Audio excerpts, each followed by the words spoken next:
June 10th, Senate Committee on Health. Couple of announcements before we get started. Item number 1 and item number 6 will not be heard today. We have consent items number 2, 3, 10, and 11. Looks like we have an author here. We'll go to item number 4, AB 145 Gomez, Public Benefits Reports. Good afternoon, Assembly Member. Welcome.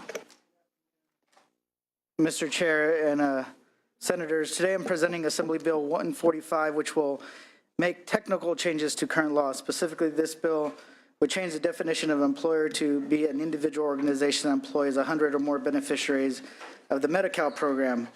The 100-person threshold was arrived by agreement by the AFL, CMTA, and the Chamber of Commerce. This creation was needed because there was a late session drafting error that failed to amend one reference to the prior version of the bill that contained a 50 employee threshold. I committed to the business community that I would correct the error, and with your help, we can do that today. And I have one individual in support of the bill. Thank you. Anyone support? Please present and state your name. Good afternoon, Chair and members. Michelle Cabrera with SEIU. And our Local 1000 was a co-sponsor of this bill last year, and we thank the author for the effort to clean this up and urge your support. Thank you. Anyone else in support? Is there any opposition to the measure? Do we have any questions, comments from any of the members? Thank you. It looks like we've got 1, 2, 3. We've got a quorum. Okay, we'll go ahead and establish a quorum. Would you call the members, please? Hernandez? Here. Hernandez here. Nguyen? Nguyen here. Hall? Mitchell? Monning? Monning here. Nielsen? Nielsen here. Pan? Roth? Wolk? Wolk here. We've established a quorum. We have a motion by Senator Wolk. Would you like to close?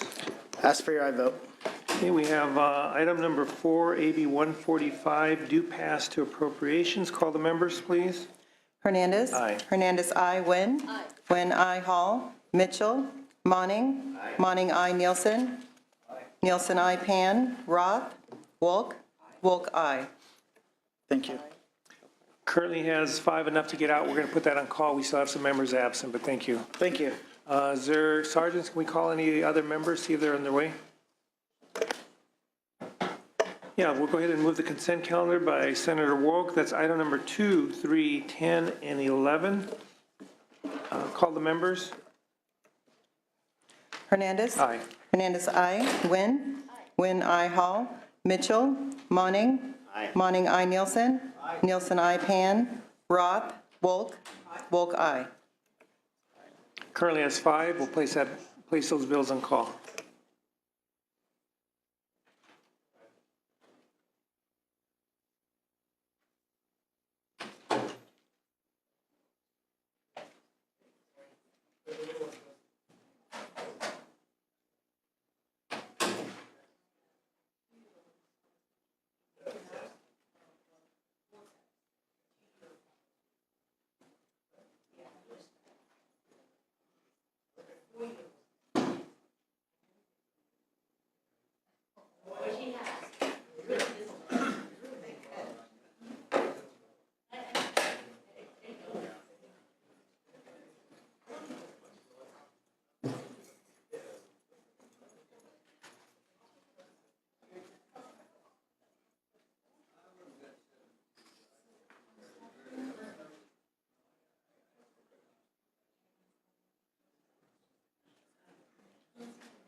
we're going to move on to item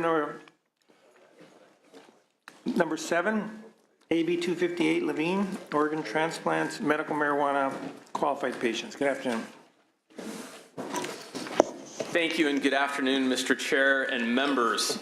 This bill deals with a very specific life-threatening problem. Those who are living with severe physical conditions may be prescribed medicinal cannabis to help deal with the effect of those conditions. Occasionally, those same patients are in need of organ transplants. However, if the patient is using medicinal cannabis, he or she may be unilaterally denied the option of a transplant. These patients have died after being dropped from the list, and many more are in jeopardy right now. This legislation will save lives by ensuring medical cannabis patients are not discriminated against in the organ transplant process. For the past 19 years, California patients have had the legal ability to use cannabis for medical purposes. Many of them have found relief after struggling with use of addictive narcotics and other pharmaceuticals. Despite medical cannabis being legal, those who are prescribed cannabis are often stigmatized. Arcane public health policies view legal, doctor-recommended medical cannabis patients as drug abusers. We estimate that there are at least 1,150 Californians that are at risk for being denied an organ transplant due to their cannabis use. Too often, patients are denied a life-saving organ transplant solely because they're prescribed medical cannabis. Thank you. We have a motion by Senator Hall to move the bill. Is there anyone who'd like to speak in support of the measure? Yes, I would like to speak in support. My name is Yamanath Bolaños, and I live in Los Angeles, California. I had a liver transplant 18 years ago at Stanford University. For the first 4 years after the transplant, I laid in bed and withered in pain because anything that they gave me at the hospital didn't work. I was allergic to everything. I had serious side effects to all the medications that they prescribed to me for all the ailments that I had during the time that I was recovering from the transplant. 4 years later, after the transplant, someone offered me a joint that I at first said that I didn't want to do because I was raising a little girl that was 12, 13 years old, and I didn't want to get into that situation. But I tried it because while I was recuperating from my liver transplant at Stanford, the law had passed. So I tried it, and it was the first time that I had any relief in all the time since the transplant. And I stopped using all the stuff that they were giving me at the hospital, and cannabis gave me back my quality of life, and it led me be strong and the healthy person that I am today. Because of policy, if I were to reject my liver today for any reason, I would die. Because of policy, I would have to be 30 days, 60 days clean, and I would never make it. I beg you please to, vote yes on this, because it's very important. It will only save lives. Thank you. Thank you. Please state your name and your position if you wish. Sure. I'm Dr. Larry Bedard. I'm a retired emergency physician, past president of the American College of Emergency Physicians. Currently, I'm a director on the Marin Healthcare District. For the last 30 years, I've been either a delegate or an alternate delegate to the California Medical Association, and I got involved in this issue on transplants last December at the CMA's annual meeting. 4 medical students from Stanford introduced a resolution after having a lecture by a medical ethicist calling and felt that it was unethical and unjust for transplant programs to summarily have a policy of excluding anybody who uses medicinal marijuana. One of the testimony, and this, by the way, passed unanimously and was on the consent calendar, and I think this legislation is consistent with the CMA policy. And I believe that this resolution, or that when it becomes law, would actually improve the patient-physician relationship. Currently, patients are removed from transplant lists. They get a form letter. They don't have an opportunity to talk with a physician. I think a physician, and this was brought up under the AMA Code of Ethics, has a responsibility, and I'll read it to you, to discuss the benefits, risk, and cost of appropriate treatment alternatives. Part of the problem is the decision to exclude people is based on ignorance, personal bias, or personal prejudices. Because I think a patient should have to say, gee, I'd rather use medicinal marijuana than OxyContin. I would rather use medicinal marijuana as opposed to Ambien. I am nauseated. I'd rather use medicinal marijuana for nausea as opposed to take Compazine because I've had extrapyramidal reactions. So I think this bill, which would allow and actually, I believe, require physicians before they exclude somebody to have a personal physician-to-patient contact. And I think it would give the patients a right to educate physicians about some of the benefits of medicinal marijuana. The scientific evidence is clear.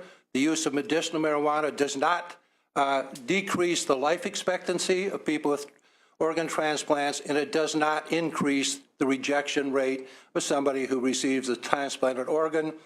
I strongly request you support this important legislation. Thank you. Anyone else in support? Please come forward. Please state your name and your position. Good afternoon. My name is Don Duncan. I'm the California Director of Americans for Safe Access, here to support AB 258 on behalf of more than 1,600 of our members who signed this petition. Thank you. Thank you. Anyone else? Just state your name and position. Good afternoon. Rich Miller from Health Education and Legal Patients' Right in support of this bill. Thank you. Thank you, Rich. Hi. I'm Marcia Blount. I'm president of the Brownie Mary Democratic Club in Sacramento, and we ask you to support this bill. Thank you. My name is Ron Mullins. I am the director of the Sacramento chapter of the National Organization for the Reform of Marijuana Law, and we wholeheartedly support this bill. My name is Hezekiah Allen, speaking today on behalf of both the Emerald Growers Association and the California Cannabis Industry Association in strong support of this bill. Thank you to the author. Urge your support Thank today. you. Dale Geringer with California Normal, one of the co-authors of Proposition 215. Urge your support for the bill. Thank you. Thank you. Anyone in opposition? Questions, comments? Yes. We have opposition. I am totally against this. As a citizen, I don't want any marijuana in my body. If I get an organ from any of these people that get a transplant, I don't want it in my body in a future use or anything to do with it. So we have a right as well to live. Thank you. And we don't want to be drug-free. Drugs in our body. Thank you. Senator Nguyen, question? Assemblyman, I appreciate the potential consideration, and I apologize, this is such a last minute. There's a section, you have section D on your bill. If there's an opportunity for your consideration to add on there, the section right now states that this section shall not be deemed to require referrals or recommendation for or the performance of medically inappropriate organ transplants. We would like to ask if you would consider adding in, to continue that sentence, and a hospital, physician, and surgeon, procurement organization, or other person shall maintain the ability to decide against a transplant on the basis that they are medically inappropriate. Our goal was this, is that I was told, like about an hour ago, that there are certain transplant, if placed in, could affect the individual because their body has marijuana in it, and the reaction is the opposite. And there was an individual who ended up passing away faster because of the fungus that occur. And so we wanted to allow doctors to be able to say, hey, if this would not work for the individual, let's not test it, and actually allows the doctors, who are the expert, should make that decision. Well, as an expert, I have one right here, and I'll let Dr. Bedard answer some of your questions. As I mentioned, I think there's a lot of ignorance in the physician community about medicinal marijuana. In the case you're suggesting, there was one individual, severely immunocompromised, who was using medicinal marijuana and came up with the aspergillus, which is a common fungi. All of us inhale aspergillus basically on a daily basis. It's on a lot of fruits. So based on this one case, that's been used to deny patients access to an organ transplant. Is I'm sure the legislature is going to do is hopefully appropriately regulate medicinal marijuana, because it's very easy to test marijuana, and if there's aspergillus, you don't use it, you don't smoke it. So cannabis should be tested for potency, purity, molds, fungi, and aspergillus. Simple process. It's done in most good dispensaries. If physicians would have a legal right to refer patients to a dispensary, which we can't do now, the problem would completely disappear. So there's a simple way to test for aspergillus and eliminate it for medicinal marijuana. And I don't think that, I understand the explanation you're stating. My concern, though, if a physician doesn't have the ability to say, wait a minute, there could be a potential side effect or reversal effect that's negative to the patient, and the physician is not protected, then obviously there's a lot of liability on the physician. And quite frankly, for me, is the risk and life of the individual. I'm very supportive of your concept, and I want to be supportive of it. I just want to make sure that we let the expert be the expert. I mean, if I'm allergic to X, tell me that I should not be given that, transplant or et cetera, or something inside my body. If I had, I don't know, I'm going to make up something. If I had something previously in my body that will react negatively, the physician should have the right to say, wait a minute, we need to reconsider this, not automatically blanket it and say, yes, do it. So would you consider that moving forward? Well, I really appreciate your feedback today. Everyone's consideration is something that I'm grateful for, and feedback. Today, I'm not prepared to accept that amendment. Well, I'm not asking you to accept it today, but at least consider it so that as we move forward. I'll consider all concerns as we move forward.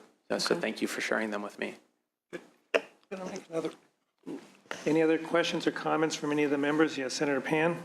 Well, thank you, Senator Levine. And just to clarify, because I think I understand in this bill I think the idea is that we don't want it to become a single reason why someone shouldn't receive an organ transplant, but this does not limit the evaluation by the transplant team who's making a decision that if there is reasons that not because but there's other reasons that would, in terms of the success of the transplant and of course obviously the safety of the patient, that I understand there's the exception providing case-to-case evaluation. That is correct. Thank you. Right. So that should hopefully address the issue about saying what we want people to do is do a case-by-case evaluation and not just say, well, if you're on medical marijuana, you're automatically off the list or somewhere else, right? Thank you for that clarification. No, thank you. I just want to clarify. Thank you.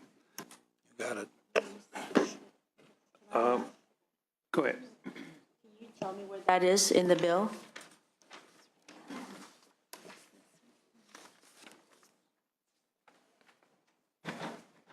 Okay, any other questions or comments from any of the members? Okay, we have a motion to move by Senator Wolk. Assemblymember, would you like to close? I respectfully ask for an aye vote. Okay, we have a motion by Senator Wolk. This is AB 258, organ transplant, medical marijuana, do pass. Call the members, please. Hernandez. Aye. Senator, it's line 10 on page 2. Hernandez. Aye. Hernandez, aye. Wynn. Hall. Mitchell. Monning. Monning, aye. Nielsen. Pan. Pan, aye. Roth. Wolk. Wolk, aye. Thank you.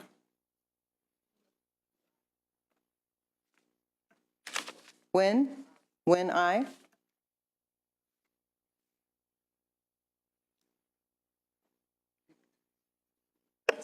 That's 5. We have 5. Enough to get out, but we're going to put that bill in call. Senators, thank you very much for the thoughtful discussion.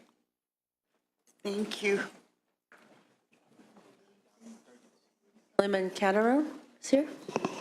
Please come forward. This is file item 5, AB 159.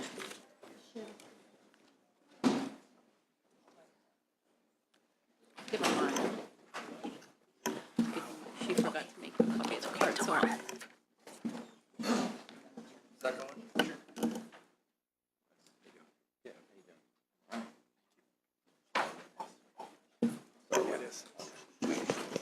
Please, Assemblyman. Good afternoon, Senators.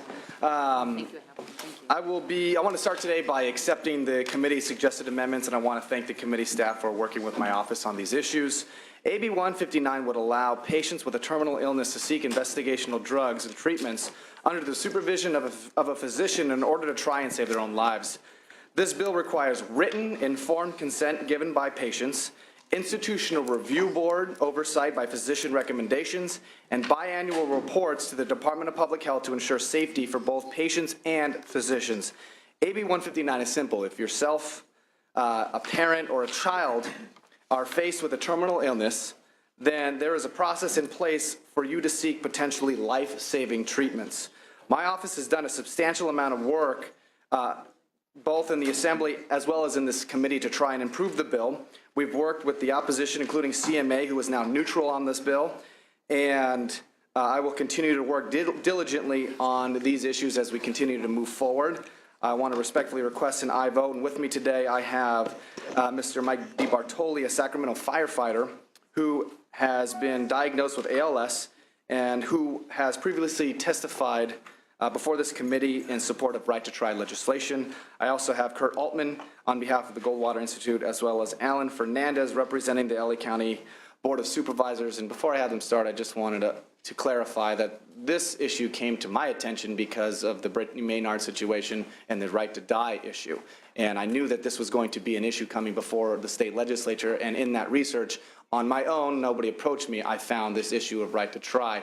And I think as we move forward, what we're trying to find are end-of-life opportunities so that when somebody is in a dire need, a dire position, they have more choices. And this is what this bill is all about. Something is near and dear to me, and I know that if myself or my family that was in this type of a situation, that I at least had the comfort of knowing I lived in a state that provided me the ability to try and swing for the fences and save my own life. And that's what this bill is all about. But I'll go ahead and now turn it over to my witnesses. Thank you, Assemblyman. Also, there is no opposition to the bill. Thank you. Okay, I guess I still talk. So good afternoon. My name is Mike DiBartoli. I was a firefighter here in Sacramento for 16 years, but I just retired from the fire service from Stanislaus County. I'm 53 years old, and I started having symptoms of neurological problems about 2.5 years ago, and my hand had started shaking. I went to several doctors, including here in Sacramento, UC Davis. I ended up at Stanford, and they diagnosed me about a year ago with ALS, which of course is a terminal disease. I'm sorry if I cannot lose it today. I'm not sure if it's a medication or it's a disease I have. ALS is, like I said, is a terminal disease. Lifespan is typically 3 to 5 years. I've had it for approximately 2.5 years. There's no way to prevent ALS. There's no cause ever found. There's no treatment. There's no medications. I do see a doctor in San Francisco who's very helpful, and they try and help out. Good news is I'm working on my bucket list. Next week I fly to Europe for a week with my wife, and I just retired, and I have a good retirement coming, thankfully, to PERS. Bad news, I still have ALS, and it's not curable. Lou Gehrig, this year marks the 76th anniversary of Lou Gehrig giving a speech about ALS. It's known as Lou Gehrig disease. I bet if he was still with us right now, he would not be happy that ALS has not made any type of progress on finding out what causes terminal disease. I used to have only symptoms in my left hand, and now they've moved my right hand. I have trouble speaking sometimes, trouble with my balance, and I can't write at all. I can't use an ATM card. My doctor has told me there are several drug trials out there, not to cure ALS, but to slow down the symptoms and maybe give you more time. Most of the drug trials out there that I've looked into are in phase 2 or phase 3 of FDA approval procedure. Some of them are closed because they already have enough people in those drug trials, and I don't qualify them. There's other reasons that disqualify me because of my age, because my onset of my of ALS diagnosed too long ago or too recent. Also, I'm disqualified because I have it in my hands and not my lungs. It's not bothering my breathing yet. I wouldn't mind signing up for any drug trial. I don't even mind getting the placebo. The placebo would give me hope for the time I have left, make my quality of life better. If I had a year, I could enjoy some more birthdays. If I had a month, I could go on some vacations. Or if I had 3 or 4 minutes, I could talk to people like you and try and convince you how much this means to us. People that are terminal have value in their life. Even they know it's coming to an end.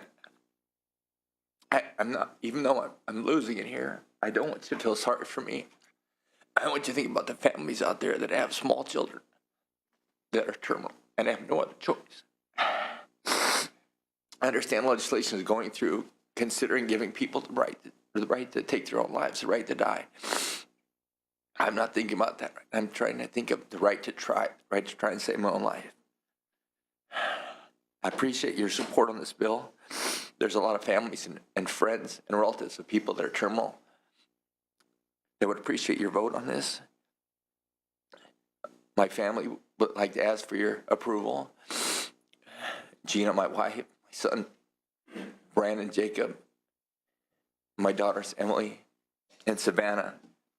And who knows, miracles do happen, so who knows what may happen. It's June and it's raining in California. So who knows? Thank you. Anyone else like to speak in support of the measure? Hi, Mr. Chair, members of the committee, thank you. Again, my name is Kurt Altman. I'm the Director of National Affairs and Special Counsel with the Goldwater Institute. I too have spoken before this committee previously, and I think the fact that Mr. DeBartoli came back speaks volumes to how important Assemblymember Calderon's bill is. I just want to give you a quick update because Assemblymember Calderon answered or described the bill very well. Currently, right to try laws in one form or another are law as we sit here today in 19 states now, which I think is more than the last time I was here. And as of Friday, this Friday, it will be 20. I've been to most of those states, testified, done the research on this for over 2.5, almost 3 years. So really, I just want to offer myself up again to answer any questions this committee may have about how this complements clinical trials as opposed to detracting from them, or any other issues the committee may have. I will certainly open myself to questions. There's nothing more I really need to say after Mr. DeBartoli. So I would ask for your aye vote and be available for your questions. Thank you. Anyone else in support? Mr. Chair, Senators Alan Fernandez on behalf of the Los Angeles County Board of Supervisors in strong support. I really can't add anything more than what you already heard. We urge your aye vote. Thank you. Support or opposition? Neutral, okay. Thank you, Mr. Chair and members. Amy Durbin with the California Medical Association. Just want to thank the author and his staff for working with us to address our concerns, and with the amendments we've withdrawn our opposition are now neutral on the bill. Thank you. Any opposition on the measure? Questions, comments from any of the members? Senator Pan? Yes, first of all, Mr. DeBartoli, I want to thank you for your for being here and your service to the people of Sacramento and your career. First of all, I'm supportive of the bill. I did want to just address one issue, and I know we've talked a little bit in relation to another bill, Senator Stone's as well. Is that we want? I certainly believe if there's an opportunity, with obviously supply of an experimental medication, et cetera, the right to try. But I also want to be sure that the bill doesn't collide with trying to determine whether this medication is going to work or not, right? Because we're talking about medications that have not finished going through trials. We don't know their side effect profiles. We don't know their effectiveness. And I know that there is language that you're taking that in terms of has been as one of the qualifications that enable to participate in a clinical trial.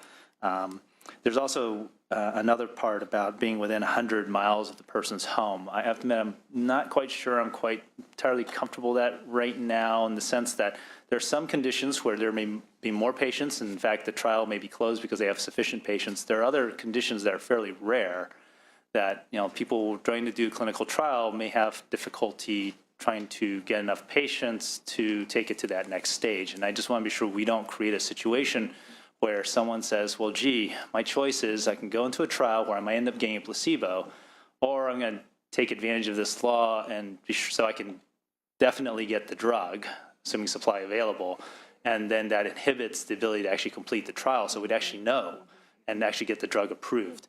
So I think that's, and I know you've attempted to address this, and the committee's attempted to address this, so I'm hoping we can have perhaps some further conversations about that, just making sure we get that nailed down tight. So I'm going to be supportive of the bill today because I think it needs to move forward. I just hope that we can maybe look at that a little harder, just to be sure that we're not creating a situation where, especially in there's rare conditions and people are trying to develop drugs for those, that we don't, we don't create a situation where we're missing an opportunity to try to find out whether that drug works or not as quickly as possible, so we can make it more available, be on the market for everybody. So I appreciate your work on that. Absolutely, and the intent of this bill is to make sure that patients are actually utilizing the trials and that they have to try and get into a trial first. It's only after they find that they cannot get into a trial that they're open to it. But I'm more than happy to continue to look at the language and make sure that we're not interfering with that, and I really appreciate your comments. Thank you. Any other comments? We have a motion by Senator Walk to move the bill. Seeing no other questions or comments, would you like to close? Oh, sorry, Senator Mitchell. I was hoping Dr. Pan had the answer for me, and he didn't. And I was just curious, the other 20 states you said that have already passed this, how was this issue handled in those 20 states? Mr. Chair, members of the committee, Senator Mitchell, in a very similar fashion as to the language here, I will tell you that each state, the language is a little bit different. I'm sure. But in general, they either say unable to qualify for a clinical trial. Sometimes they have, some of the states have the mileage limit on it.